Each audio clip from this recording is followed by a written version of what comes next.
ملک میں امداد سمرو حالات نیا رخ اختیار کر رہے ہیں اور صورتحال ہوتی جا رہی ہے نازک معاملہ انتخابات کا۔ ایک طرف سے کہا جا رہا ہے کہ انتخابات نہیں ہوں گے اور دوسری طرف سے کہا جا رہا ہے کہ نہیں، 8 فروری کو عام انتخابات، پتھر پر لکیر، کوئی ادھر سے ادھر ہونے کا سوچے بھی مت۔ اور ایسے میں بحثہ بحثی شروع ہو گئی اور ایک درخواست بھی اب الیکشن کمیشن میں آ چکی ہوئی ہے کہ انتخابات نہ کروائے جائیں۔ وجہ سیکیورٹی کی صورتحال۔ پہلے کئی اور ریزنز بتائے گئے تھے، لیکن سپریم کورٹ آف پاکستان نے مداخلت کی اور مداخلت کر کے سپریم کورٹ نے تاریخ لے لی انتخابات کی۔ اب تاریخ سپریم کورٹ کو دے دی گئی 8 فروری، الیکشن کمیشن نے اور صدر مملکت نے تاریخ دی، لیکن سپریم کورٹ نے چیف جسٹس صاحب نے کہا کہ 8 فروری کی بات پتھر پر لکیر، اس پر کسی نے بحث نہیں کرنی، اس کو کسی نے مشکوک نہیں بنانا، اس پر خدشات کا اظہار نہیں کرنا۔ اگر کسی کو خدشہ ہو بھی، کوئی سوال ہو بھی، تو گھر میں 4 دیواری کے اندر اپنی اہلیہ کے ساتھ بیٹھ کر وہ اپنی جو ہے نا ڈسکشن کی ایک تشنگی وہ دور کرے، لیکن باہر پبلک میں، ٹی وی پر، ٹاک شوز میں اور ولاگز میں اس کا ذکر نہ کیا جائے۔ لیکن کیا کریں، ہم صورتحال بنتی جا رہی ہے، اس طرح سوال اٹھائے جا رہے ہیں، اب درخواستیں آ رہی ہیں۔ اب جب درخواست آ گئی تو پھر ظاہر ہے اس پر ڈسکس تو ہونا ہے، اور اس طرح کی درخواستیں ظاہر ہے آٹو پر نہیں ہوتی، یہ کہیں سے آتی ہیں۔ تو گویا حالات جس طرف جا رہے ہیں، جو اشارے مل رہے ہیں یا جو اندر سے خبریں لے کر لوگ آ کر ہمیں کانوں میں بتا رہے ہوتے ہیں کہ جناب انہوں نے تو کہہ دیا کہ انتخابات نہیں ہوں گے، انہوں نے تو ان کو بھی بتا دیا کہ انتخابات نہیں ہوں گے، لیکن اب انہوں نے جو ان کو بتایا تو انہوں نے واپس پیغام بھی بھیجا، یعنی انہوں نے واپس پیغام بھی بھیج دیا ہوا ہے کہ نہیں، پتھر پر لکیر۔ اور آپ کو پتہ ہے پتھر پر لکیر کی بات کس نے کی تھی؟ ظاہر اب انتخابات ڈیلے کرنے کا کوئی آئینی اور قانونی جواز نہیں ہے، تو ایک آپشن انتخابات نہ کروانے کا، یعنی انتخابات سے بچنے کا ایک آپشن موجود ہے۔ کیا وہ آپشن آج کے دور میں وہ اپلائی ہوگا؟ اور کیا یہ لڑائی جو انتخابات کے معاملے پر اگر کوئی تناؤ کی صورتحال بنتی ہے اور پھر انتخابات کوئی نہیں کروانا چاہتے، تو ظاہر نہیں کروانے والے بتایا جا رہا ہے کہ جناب پاکستان کی جو ملٹری اسٹیبلشمنٹ ہے وہ چاہ رہی ہے کہ ہم نے ملک کو پہلے معاشی استحکام بخشنا ہے اور اس کے بعد انتخابات کروانے۔ جج صاحبان کہہ رہے ہیں، عطر من اللہ صاحب کہہ چکے ہیں کہ ایک دن بھی آئینی مدت سے زیادہ انتخابات کا ڈیلے ہونا آئین توڑنے کے مترادف ہے۔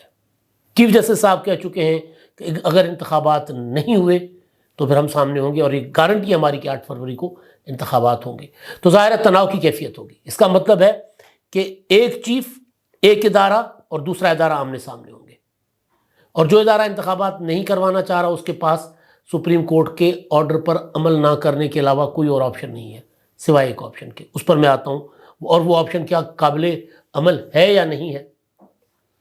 تو اب صورتحال کچھ یوں ہے کہ ایک درخواست آ گئی ہے ایڈوکیٹ فاطمہ نظر صاحبہ، انہوں نے الیکشن کمیشن میں درخواست دائر کی ہے، اور یہ درخواست کل پرسوں سے جو ایک ہفتے سے جو دوبارہ یہ چہم گوئیاں شروع ہو گئی ہیں کہ یہ انتخابات نہیں کروائے جائیں گے۔ کہا جا رہا ہے کہ حالات سازگار نہیں ہیں، پہلے سعودی عرب، قطر اور یہ وہ ہمیں بھائی بہت پیسہ دے رہے ہیں، تو ان کے پیسوں پر ہم پہلے اپنا کھڑی کریں گے معیشت، اور اس کے بعد پھر ہم انتخابات کی طرف جائیں گے۔ لیکن دوسرا پاسا جو ہوتا ہے نا، دوسری سائیڈ، یہ بات کرنے والے بھول جاتے ہیں۔ وہ کیا سائیڈ ہے؟ وہ یہ ہے کہ اگر آپ نے انتخابات نہیں کروانے، ہاں ٹھیک ہے، جو ہو سکتا ہے 40-50-100 ارب ڈالر کی انویسٹمنٹ آپ کو دے دے اپنا یہ ہمارے عرب دوست، لیکن اس کے اگینسٹ آپ اپنا جی ایس پی پلس اسٹیٹس جو ہے وہ برقرار رکھ سکیں گے؟ آپ پر اگر دنیا پابندیاں لگا دیتی ہے کہ پاکستان ایک جمہوری ملک نہیں رہا جہاں انتخابات نہیں کروائے جاتے، تو پابندیاں ظاہر ہے آپ کی تجارت آپ نہیں کر سکیں گے، آپ کے لیے کئی اور مسائل پیدا ہوں گے۔ تو یہ یہاں سے جو پیسہ آپ کو ملے گا اس سے کئی گنا زیادہ جو ہے وہ پیسہ آپ نقصان اٹھا لیں گے انتخابات نہ کروانے کا، تو معیشت تو آپ کی ٹھیک ہوئی نہیں۔ تو جو لوگ بھی یہ باتیں باہر لا رہے ہیں ان سے بھی ہمارا یہی سوال ہوتا ہے کہ بھائی مان لیا کہ سعودی عرب اور یہ عرب دوست جو ہے وہ ہمیں پیسہ دیں گے، لیکن ہماری کمٹمنٹس ہیں، ہم کئی چارٹرز کے سگنیٹری ہیں، ابھی بھی آج بھی ورلڈ بینک کی جو خبر ہے، 2 خبریں ورلڈ بینک کی، اس میں نا میں وہ آتا ہوں، وہ درخواست کے اوپر بھی آتا ہوں۔ تو ورلڈ بینک کا کے ساتھ جو نیگوسیشن چل رہی ہے، کوئی قرضہ وہ دے رہے ہیں ہمیں، انہوں نے توقعات کا اظہار کیا ہے ورلڈ بینک کے وفد نے کہ توقع رکھتے ہیں کہ پاکستان میں انتخابات وقت پر کروائے جائیں گے۔ وقت کون سا؟ 8 فروری۔ IMF یہ بات کر چکا ہوا ہے۔ اب وہ کسی اگر کھیت کا نا، کسی زمین کوئی فصل کا کوئی وارث اگر نہ ہو اور پھر وہ کسی مطلب لاوارثوں کے حوالے لاوارث بنی ہو، تو اس کو اجاڑنے والے 100 آ جاتے ہوتے ہیں۔ کوئی بات کر رہا ہوتا ہے، کبھی کوئی بات کر رہا ہوتا ہے، لاوارث۔ یہاں پر بھی یہی ہے۔ اب ورلڈ بینک والے ہمیں کہہ رہے ہیں کہ جناب آپ NFC ایوارڈ کے فارمولہ کو تبدیل کریں اور 18ویں ترمیم میں تبدیلیاں کریں۔ وہ کیوں کہہ رہے ہیں؟ کیونکہ ہمارے بیٹھے ہوئے لوگ ان کے ساتھ ڈسکس کر رہے ہیں کہ جی دیکھیں ہمارے پاس تو ہمارا آئینی بندوبست ایسا ہے کہ سارے پیسے تو صوبے لے جاتے ہیں، تو وفاق کے پاس رہتا کچھ نہیں ہے، تو ہم کس طرح وفاق چلائیں؟ تو وہ کہتے ہیں تبدیلی کریں اس کو۔ یعنی ہم خود بیٹھ کے ان کے سامنے رونا روتے ہیں۔ ہم یہ نہیں کہتے کہ ہم ناکام ہو گئے ہیں۔ وہ جو NFC ایوارڈ کے ساتھ ایک سلسلہ تھا اپنے محصولات بڑھانے کا، جو پیپلز پارٹی کے دور میں محصولات ڈبل سے زیادہ کر دی گئی تھی، مسلم لیگ نون نے اس سے ڈبل کر دی تھی، تو یہ پروگرام آیا تھا، پروجیکٹ آیا تھا عمران خان کا، انہوں نے تو اس طرف توجہ ہی نہیں دی تھی، انہوں نے پٹھا بٹھا دیا، تو لٹھ لے کے پڑ گئے 18ویں ترمیم اور NFC ایوارڈ۔ کوئی چھیڑ کے تو دکھائے۔ ایسا طوفان کھڑا ہوگا اس ملک میں کہ مطلب رضا ربانی پیپلز پارٹی کے رہنما ہیں اور سابق چیئرمین سینٹ، ان کی سٹیٹمنٹ آ گئی ہے ورلڈ بینک کی اس خبر کے بعد۔ وہ کہتے ہیں کہ جی پاکستان کے وسائل کی تقسیم بین الاقوامی مالیاتی سامراج کی ہدایات پر نہیں ہوگی، اور سخت قسم کا انہوں نے ریئیکشن دیا ہے۔ اور یہ سخت ریئیکشن انتہائی جو ہے نا پولیٹیکل اس میں ہے۔ جب NFC ایوارڈ کو چھیڑا جائے گا تو سندھ، پنجاب، بلوچستان، یہ سارے صوبے متاثر ہوں گے KP کے، اور پھر تمام صوبوں سے ریزائنمنٹ آئے گی۔ لہٰذا NFC ایوارڈ کو اور 18ویں ترمیم کو چھیڑنے کے لیے اول تو 2/3 میجورٹی چاہیے ہوگی۔ تو جب ہم الیکشن نہیں کروا رہے، جب ہم نے ایک نگران سیٹ اپ کے ذریعے ملک ہم نے چلانا ہے، تو سوال یہ ہے کہ نگران سیٹ اپ کے پاس کتنی اتھارٹی ہوگی یہ کمٹمنٹ کرنے کی ورلڈ بینک کے ساتھ، IMF کے ساتھ، کہ جی ٹھیک ہے ہم آگے چل کر جب ہماری الیکٹڈ گورنمنٹ آئے گی تو ہم 2/3 اپنا میجورٹی کے ساتھ اس میں الیکٹڈ گورنمنٹ جو ہے وہ آئینی ترمیم کر کے اس کو تبدیل کر لے گی۔ ایک آپشن یہ ہے نا۔ دوسرا یہ کہ کیا نگران حکومت خود سے NFC ایوارڈ کے فارمولہ کو چھیڑ سکتی ہے، چھیڑخانی کر سکتی ہے؟ جواب ہے نہیں، کیونکہ نگران حکومت کے پاس یہ تو مینڈیٹ ہی نہیں ہے۔ تو مستقبل کے لیے وہ کمٹمنٹ کریں گی، اور مستقبل میں نواز شریف کی حکومت آتی ہے، مخلوط حکومت بنتی ہے، پیپلز پارٹی کی حکومت آتی ہے، کسی کی بھی آتی ہے، کیا وہ اس کمٹمنٹ کو پورا کریں گے؟ جواب ہے نہیں، کوئی نہیں کر سکے گا۔ لیکن ہم سے ڈیمانڈ اس لیے کی جا رہی ہے کہ ہم خود جا کر ان کو بتاتے ہیں کہ جی ہم نالائق ہیں، نااہل ہیں، ہم تو محصولات اکٹھے کر نہیں سکتے، لہٰذا جو صوبوں کو پیسے دے رہے ہیں نا وہ ہمیں دیے جائیں تاکہ ہم وہ قرض اس سے اتاریں، تاکہ ہم دفاعی بجٹ اس سے پورا کریں، تاکہ ہم دوسرے جو اب مطلب اپنا وہ وزارتیں ہیں جو صوبوں میں بھی ہیں، جو وفاق میں بھی ہیں، تو وفاق میں ان کے رہنے کی ضرورت کیا ہے؟ ختم کر دیں۔ بلاول بھٹو زرداری مسلسل چیخ رہے ہیں کہ جی 100